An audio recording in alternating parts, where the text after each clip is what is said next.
The Johnson City Fireworks and Independence Day celebration is set to happen this Monday at Freedom Hall. We're joined now by Rex Henley to talk a little bit about this big celebration and on all the action that's happening Monday. Of course, that big fireworks show too. And again, thank you for joining us today. Yes, thank you for having me. So first off, we know that Pepsi puts this on and you are the general manager of the Pepsi location here in Johnson City. So tell me just a little bit about why you wanted to put this on for the area. Yeah, so I actually can't take all the credit for it. It's been going on for 36 years.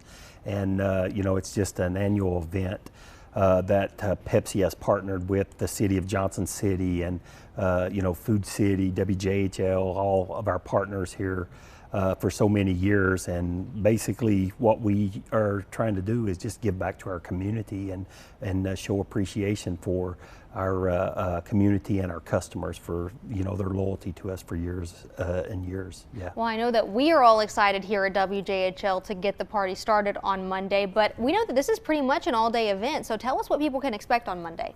Yeah, so it really is an all-day event. We'll be out on the grounds on Monday morning early, helping set up and getting ready for the festivities that actually start around 4 p.m. It's when everything opens, and then there's going to be multiple food trucks there for folks to enjoy some good food. We'll have Pepsi drink stations spread out across the grounds of Freedom Hall for folks to enjoy an ice cold Pepsi.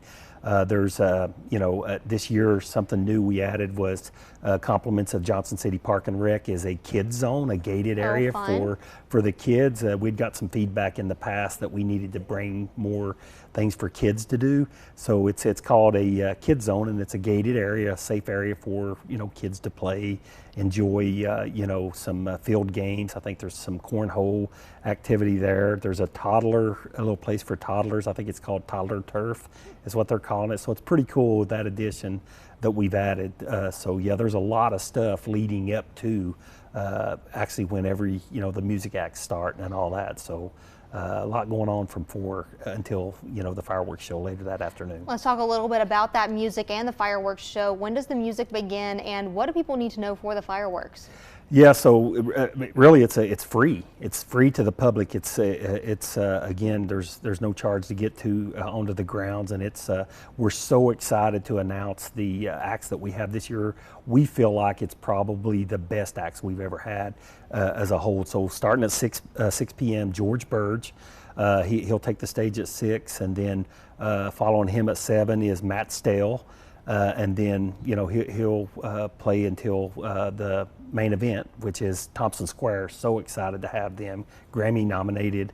They've got awards from ACMA, CMA. So we are super excited to have this lineup of acts, and we feel like it's one of our best years ever for that. And then after some more festivities, and the fireworks and things like that.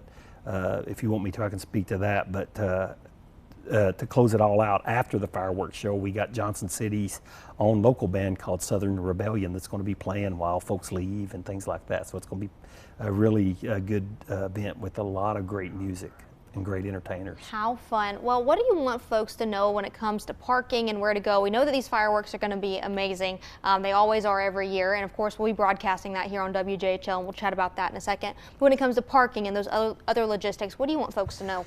Yep. So there's parking available on the grounds of Freedom Hall. There's also just down the street, a few blocks from Freedom Hall, there's parking at the Johnson City Mall out in the parking lot. There's also parking available at Target, in that parking lot there as well. Those are just a couple of places that we always partner with, to have folks to be able to come and actually see the event that are not on the grounds of Freedom Hall if they're not able to make it out there. So, those are just a couple to mention. Well, thank you so much for joining us today. We're looking forward to those festivities Monday. And like he also just mentioned, if you can't make it out to Freedom Hall on Monday, News Channel 11, we've got you covered. We'll have a live preview from 7 to 8 o'clock Monday on News Channel 11 and ABC Tri-Cities, and we'll also be streaming live on WJHL.com. Our live fireworks coverage begins at 9 o'clock on News Channel 11, ABC Tri-Cities, and WJHL.com as well.